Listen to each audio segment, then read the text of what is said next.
Assalamualaikum warahmatullahi wabarakatuh.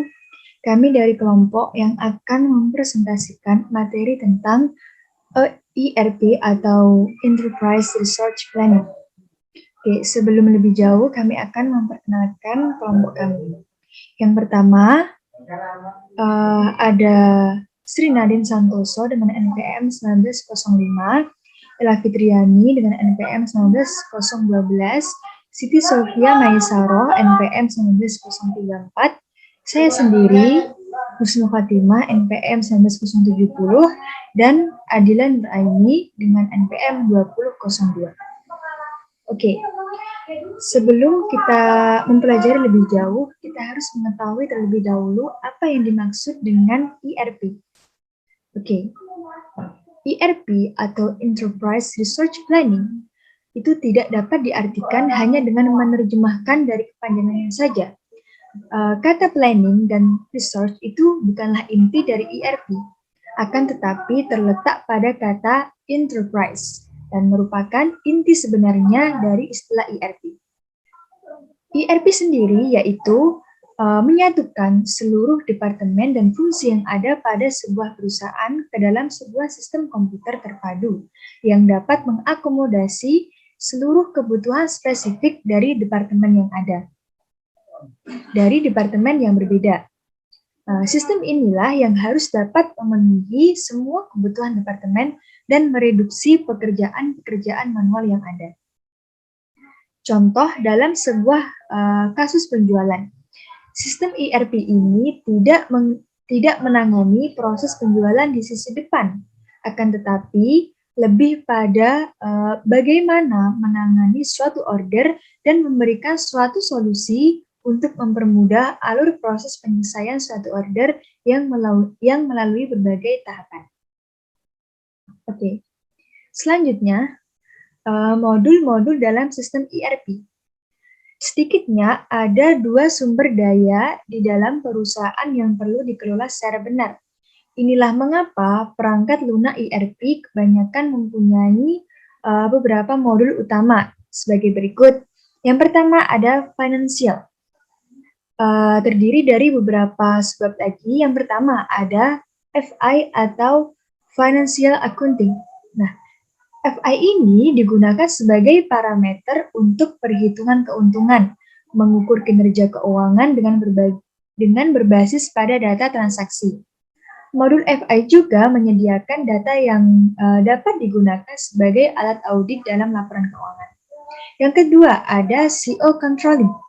Fungsi dari modul CO adalah untuk mendukung 4 kegiatan pokok. Yang pertama, ada pengendalian investasi, pengendalian kegiatan keuangan, pengendalian kegiatan pembelian, dan juga pengendalian biaya dan keuntungan berdasarkan semua aktivitas perusahaan. Lalu selanjutnya ada IM atau Investment Management. Modul IM ini ditujukan untuk analisis investasi jangka panjang dan aset tetap dari perusahaan untuk membuat keputusan. Yang keempat ada EC atau Enterprise Controlling. Modul EC ini untuk memberikan akses mengenai kondisi keuangan perusahaan.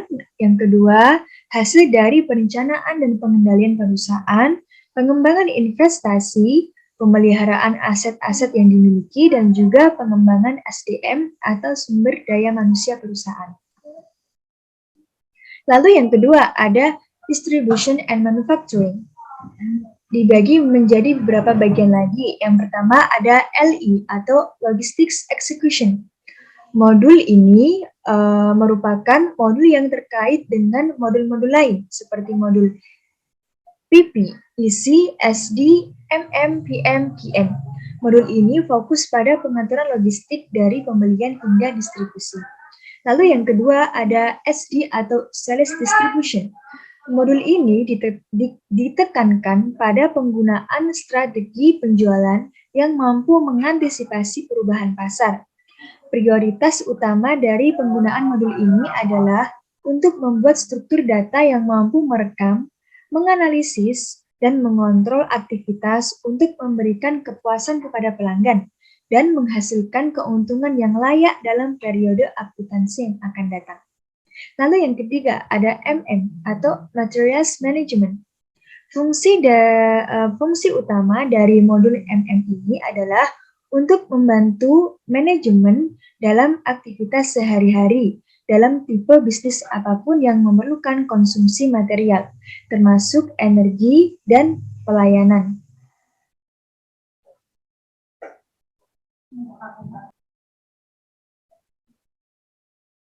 Kemudian selanjutnya yang keempat adalah PP atau Production Planning.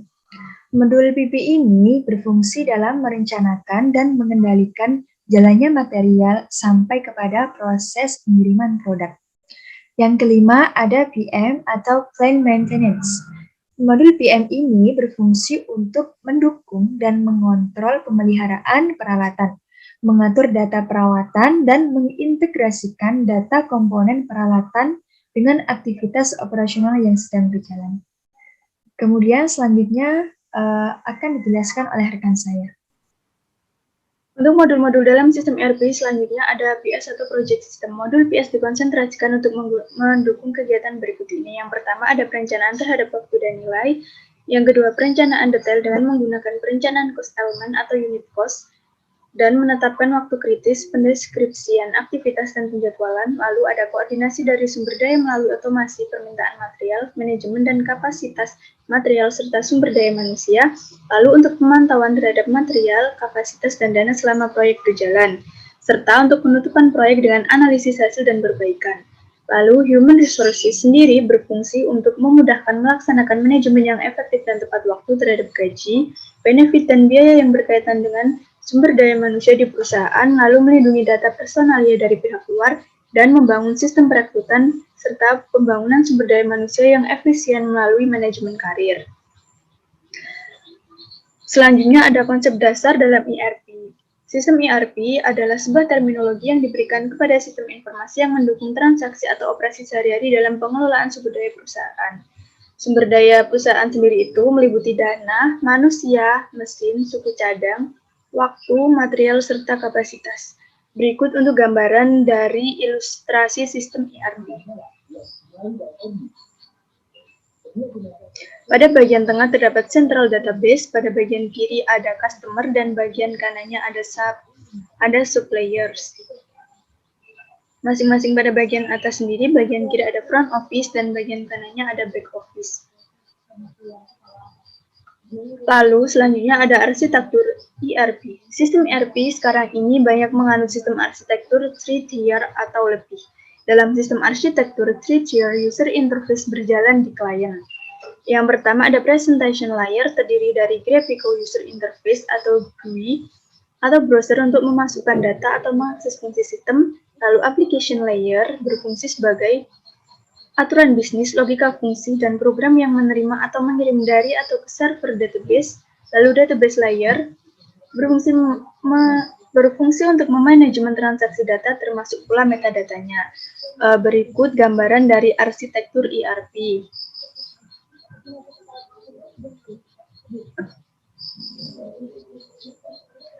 Lalu selanjutnya ada keuntungan ERP. Berikut adalah keuntungan dari penggunaan sistem informasi terpadu dalam konsep ERP. Yang pertama ada ERP menawarkan sistem terintegrasi di dalam perusahaan sehingga proses pengambilan keputusan dapat dilakukan secara lebih efektif dan efisien.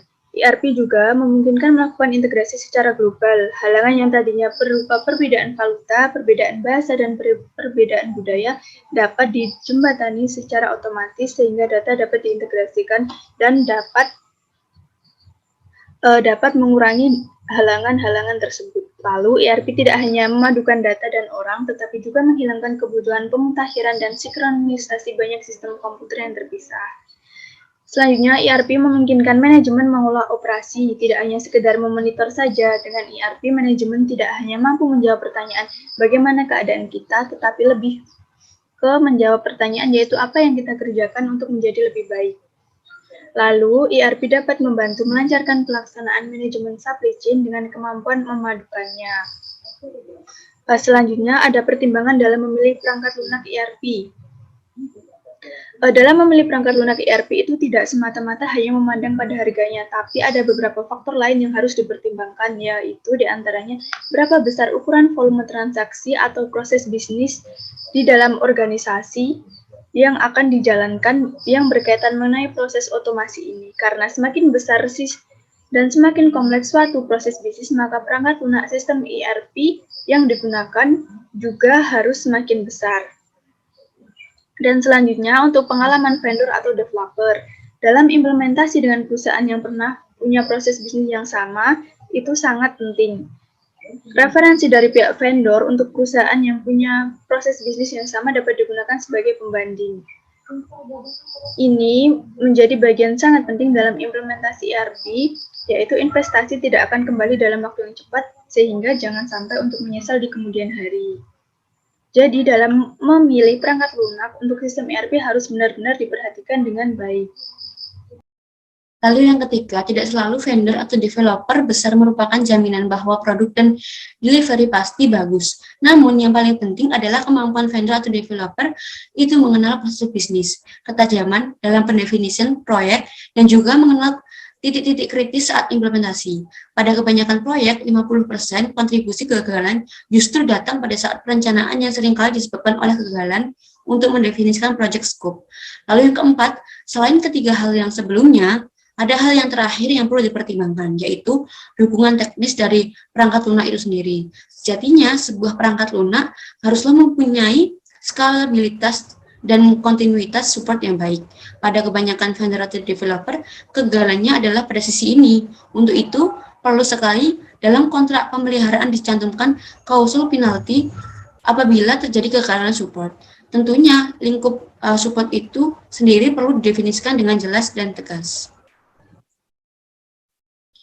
Lalu untuk sistem ERP, penerapan sistem ERP dalam perusahaan.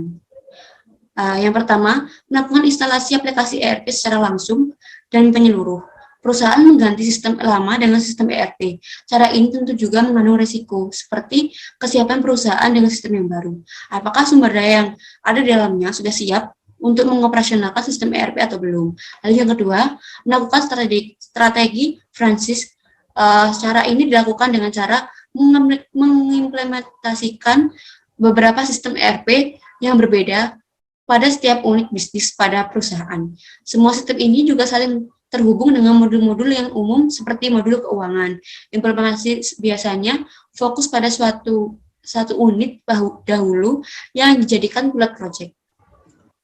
Lalu untuk keberhasilan penerapan sistem ERP, itu yang pertama, bisnis proses yang matang. Hal ini merupakan suatu syarat mutlak bagi sebuah perusahaan yang akan melakukan implementasi ERP. Lalu yang kedua, change management yang baik. Change management sangat diperlukan untuk memberi pendidikan kepada pengguna, operator, atau siapapun yang akan bersentuhan langsung dengan sistem yang baru. Lalu yang ketiga, komitmen. Sebuah implementasi ERP dalam perusahaan pasti akan menyita banyak waktu dan tenaga. Lalu yang keempat, kerjasama. Kerjasama harus dilakukan dengan baik antara internal perusahaan maupun antara perusahaan dengan konsultan yang melakukan implementasi. Lalu yang kelima, good konsultan. Pengalaman konsultan yang melakukan implementasi juga sangat berpengaruh dalam sebuah implementasi. Lalu untuk kegagalan penerapan sistem ERP. Adapun dari berbagai implementasi ERP di perusahaan-perusahaan, pada akhirnya disimpulkan bahwa yang menjadi penyebab utama kegagalan implementasi dan instalasi ini ada beberapa faktor, yaitu yang pertama, ketika tidak ada atau kurangnya dukungan dari pimpinan. Lalu yang kedua, ketika proyek dianggap sebagai proyek dari suatu departemen saja. Lalu yang ketiga, ketika tidak ada diserahi tugas untuk menjadi person in charge. Lalu yang keempat, ketika untuk segala proses dan prosedur implementasi diserahkan hanya ke tim information teknologi atau IT saja. Lalu yang kelima, ketika vendor yang melakukan implementasi kurang atau tidak kemampuan dan kompetensi yang baik dalam melakukan implementasi dan instalasi. Lalu untuk dampak integrasi, dengan mengimplementasikan sistem ERP di suatu organisasi akan mengintegrasikan sistem yang berakibatkan yang pertama, perubahan yang dilakukan pada satu modul secara otomatis akan memutakhirkan modul lainnya bila informasi yang diubah berkaitan dengan modul tersebut. Data akan termutakhirkan secara langsung begitu user menginput data ke dalam sistem. Lalu yang kedua, integrasi secara sistem bisa terjadi dengan syarat bahwa seluruh perusahaan harus menggunakan satu sumber yang datanya sama, baik untuk data pelanggan maupun data produk maupun data vendor. Lalu yang ketiga, transparansi data. Semua user yang mempunyai akses ke sistem akan dapat melakukan semua informasi yang paling mutakhir setiap saat diperlukan, walaupun informasi tersebut diinput oleh user lain pun. Baik, saya akan melanjutkan presentasi dari kelompok saya. Biaya yang tidak terlihat dalam penerapan sistem ERP. Setiap perusahaan memiliki kebijakan sendiri dalam hal anggaran implementasi sistem ERP, tetapi dalam pelaksanaannya kadang perlu pembiayaan lebih ketika implementasi sistem ERP. Beberapa pos pembiayaan itu adalah, untuk yang pertama yaitu pelatihan. Biaya pelatihan adalah pengeluaran yang sering tidak diperkirakan sebelumnya. Dalam melatih staf untuk menggunakan sistem ERP tidaklah mudah. Mereka tidak hanya harus belajar menggunakan interface dari aplikasi yang baru, tetapi harus belajar proses dan prosedur yang baru. Yang kedua yaitu integrasi dan uji coba. Kegiatan uji coba antara aplikasi ERP dengan aplikasi lain dalam perusahaan yang dibangun dengan solusi kasus per kasus akan menimbulkan biaya yang tidak terlihat.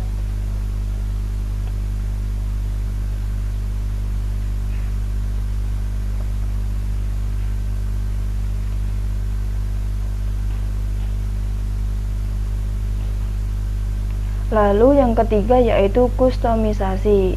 Ini adalah hal yang sebaiknya dihindari ketika proses implementasi sistem ERP berjalan, karena juga akan menimbulkan biaya tambahan tersendiri.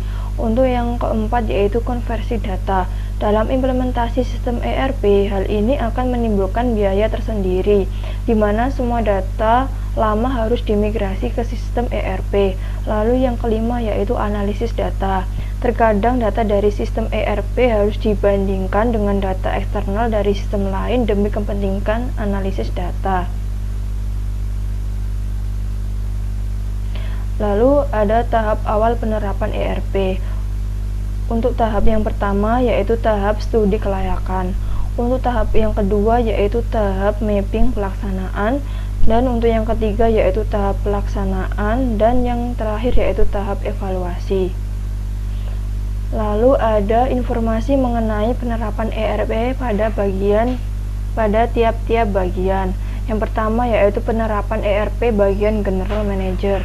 Bagian General Manager dalam menggunakan SAP R3 pada modul Personnel Administration, Personnel Development yaitu menentukan garis kebijakan umum dari program kerja perusahaan, mengarahkan dan meliti kegiatan perusahaan serta melakukan pengawasan terhadap program kerja, melakukan kontrak kerja dengan pihak luar, mengkoordinir dan mengawasi tugas-tugas yang didelegasikan kepada manajer dan menjalin hubungan kerja yang baik. Lalu yang kedua yaitu penerapan ERP pada bagian Quality Control. Bagian Quality Control dalam menggunakan SAP R3 pada modul Material Management yaitu mengkoordinir dan mengawasi pengendalian mengenai mutu produk dan keadaan mesin atau peralatan yang digunakan dalam proses produksi. Untuk yang selanjutnya yaitu dilanjutkan oleh anggota kelompok saya. Baik, terima kasih Sofia. Informasi mengenai penerapan ERP pada tiap-tiap bagian yang ketiga, yaitu penerapan ERP pada bagian produksi dan maintenance atau PM. Bagian produksi dan maintenance dalam menggunakan SAP R3 pada modul Quality Management, yaitu untuk melihat jumlah dan karakteristik barang yang harus diproduksi. Bagian ini juga menggunakan SAP R3 untuk memeriksa ketersediaan bahan baku apabila bahan baku yang dibutuhkan kosong. User bagian panel preparation akan memasukkan permintaan bahan baku ke sistem SAP R3 untuk diteruskan ke bagian pembelian. Yang keempat, penerapan ERP pada bagian personalia dan umum. Bagian personalia dan umum dalam menggunakan SAP R3 pada modul production planning, melakukan pengawasan terhadap penggunaan data, barang dan peralatan pada masing-masing departemen, serta mengkoordinir dan mengawasi pelaksanaan tugas dari kepala-kepala bagian.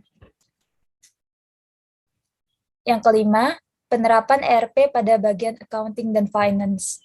Bagian accounting dan finance accounting menggunakan SAP R3 pada modul controlling, enterprise controlling, investment management, dan treasury, yaitu untuk memverifikasi dan melaporkan pengeluaran dan penerimaan kas, membuat rekonsiliasi stok opnam, memantau pergerakan harga dari bahan baku yang tersedia, dan mengumpulkan dokumen-dokumen terkait pembelian bahan baku dan penjualan. Bagian accounting menggunakan modul controlling untuk membuat cost center, product costing, internal order, profit center accounting, dan profitability analysis. Yang keenam, penerapan ERP pada bagian pembelian. Bagian pembelian menggunakan sistem SAP R3 pada modul general logistik, yaitu untuk memeriksa data persediaan bahan baku. Apabila bahan baku kosong ketika diperlukan, maka bagian pembelian akan melakukan pembelian bahan baku. Di beberapa bahan baku, pembelian bisa langsung dilakukan dengan memesan kepada vendor bahan baku yang sudah bekerja sama dengan perusahaan. Selanjutnya yang ketujuh, penerapan ERP pada bagian divisi atau supervisor. Pada bagian divisi supervisor dalam menggunakan SAP R3 pada modul sales and distribution, yaitu melakukan pengendalian kegiatan di bidang produksi, menyiapkan laporan yang dibutuhkan manajer produksi mengenai data produksi, jumlah batch produksi, pemakaian bahan, dan lain-lain, serta menyusun jadwal dan rotasi kerja bagi karyawan produksi yang dipimpinnya. Dan yang terakhir, penerapan ERP pada bagian gudang. Bagian gudang dalam menggunakan SAP R3 pada modul warehouse management, yaitu melakukan stok opnam, transfer barang dari satu gudang ke gudang yang lain, penerimaan barang dari vendor, ataupun mencatat penerimaan barang dari produksi. Dengan modul tersebut, perusahaan dapat mempersiapkan stok opnam material yang beraneka ragam dengan baik. Dari slide-slide yang sudah dijelaskan sebelumnya, dapat diketahui bahwa modul ERP yang digunakan pada PT Sinar Sosro antara lain untuk finansial, ada financial accounting, controlling, enterprise controlling, investment management, dan treasury. Lalu untuk logistik, ada sales and distribution, material management, warehouse management, production planning, general logistics, dan quality management. Lalu untuk human resources, menggunakan personal administration dan personal development. Sekian presentasi dari kelompok kami mengenai penjelasan materi ERP. Apabila ada kekurangan dan kesalahan pada saat penjelasan, baik disengaja maupun tidak, kami mohon maaf, dan semoga video presentasi kami ini dapat bermanfaat bagi para penonton sekalian. Terima kasih. Wassalamualaikum warahmatullahi wabarakatuh.